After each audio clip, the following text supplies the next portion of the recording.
चलिए ये question example 10वां का है, मोस्ट इंपॉर्टेंट है। बहुलक कैसे ज्ञात करते हैं, सारणी वाला, इसको देखिएगा।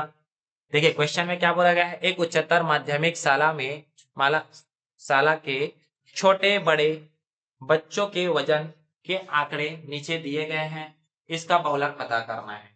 ठीक है, सबसे पहले ये देखिएगा वजन दिया है बच्चों का। ठीक है, तो इसको हम एक सारणी के रूप में जो है बना करके लिख लेंगे। ठीक, सारणी में बना देता हूँ। चलिए इस प्रकार से जो है सारणी हम लोग का मिल गया है। ठीक है, इसको आप लोग लिख सकते हैं, दिए गए सारणी। ठीक, अब इस सारणी में सबसे पहले आप देखिएगा वजन दिया था किलोग्राम में, जिसको हमने यहाँ पर लिख दिया है 30 40 40 50 50 60 60 70 70 80 के रूप में, और बच्चों की संख्या को भी इधर हमने क्या कर दिया है, रख दिया है। अब देखिएगा एक चीज यहाँ पर कि जब हम इसकी जो है ये ज्ञात करेंगे, बहुलक ज्ञात करेंगे, ठीक है, बहुलक वर्ग, तो सबसे अधिक इसमें अंक कौन सा दिखाई दे रहा है, 29 जो है सबसे अधिक दिखाई दे रहा है। ठीक है,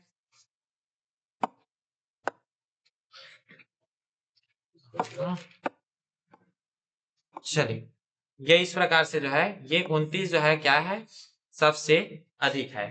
ठीक है, और जिसका सबसे अधिक रहता है उसी को जो है किन से दर्शाया जाता है, F1 से। ठीक है, और बहुलक वर्ग की ठीक पहले की बारंबारता को जो है F0 से दर्शाया जाता है, जो कि कितना हो जाएगा, 11 हो जाएगा। और बहुलक वर्ग के ठीक बाद की बारंबारता कितना हो जाएगा, F6 हो जाएगा, जिसको F2 से जो है क्या करते हैं, दर्शाया जाता है। अब इसके जस्ट सीध में ये है, ठीक है, इसके जस्ट सीध में ये है बहुलक वर्ग, जिसमें से ध्यान देना ये 40 जो है क्या है, निम्न सीमा है, और 50 क्या है, उच्च सीमा है। तो निम्न सीमा को किन से दर्शाया जाता है, L से दर्शाया जाता है। तो L इज इक्वल टू यहाँ पर कितना मिल जाएगा, हमें 40 मिल जाएगा। समझ में इतना आ गया। अब इसमें से और कुछ है क्या, नहीं है। हाँ, इसमें एक चीज और ध्यान देना। चलो इसके पहले तो मानों को हम लोग लिखते जाते हैं, कौन कौन कहाँ कहाँ पर क्या क्या मिल गया है। सबसे पहले हमें जो है F1 इज इक्वल टू मिला 29, ठीक है, F0 फिर मिला, ठीक है, 11, फिर F2 इज इक्वल टू मिला हमें 6, ये मिल गया।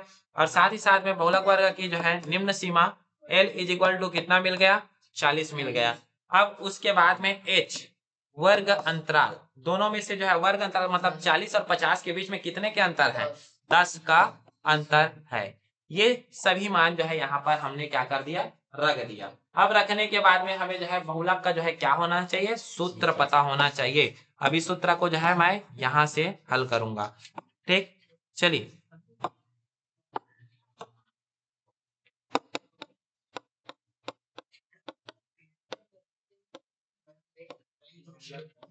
चलिए सूत्र याद है सभी को।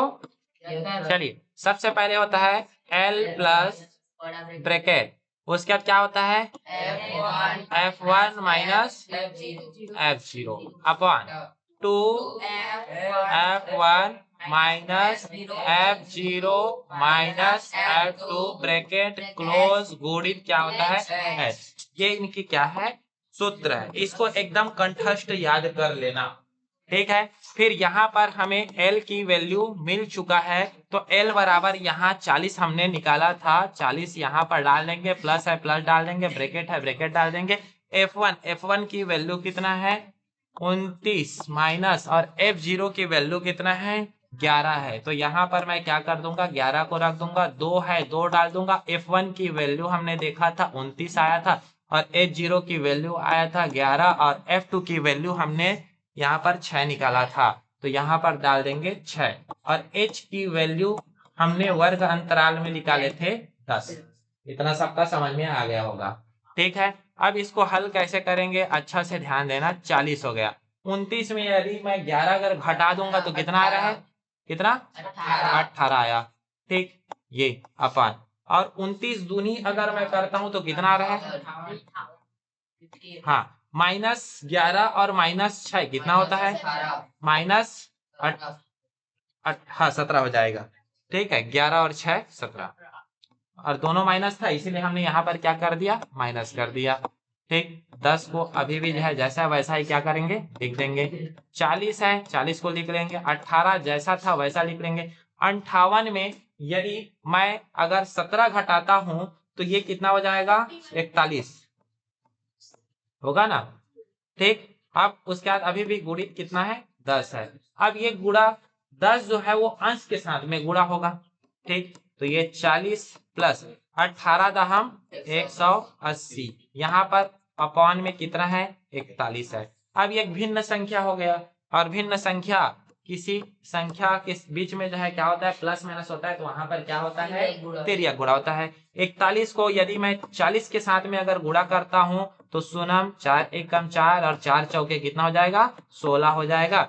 ये इसके साथ गुणा हो जाएगा तो 180 और 41 एकम क्या हो जाता है, फिर ये 41 हो जाता है। अब इन दोनों को मैं क्या करूंगा, 1640 और 180 है, इनको प्लस कर देना। जीरो के साथ में जीरो, 8 4 12 हासिल 1, 6 और 1 7, 7 और 1 ये 8, 1800 कितना हो गया, 20। अब 41 को भाग कर देना इससे, 1820 से। जब इनको भाग किए थे तो आंसर कितना मिल जाएगा, बताओ।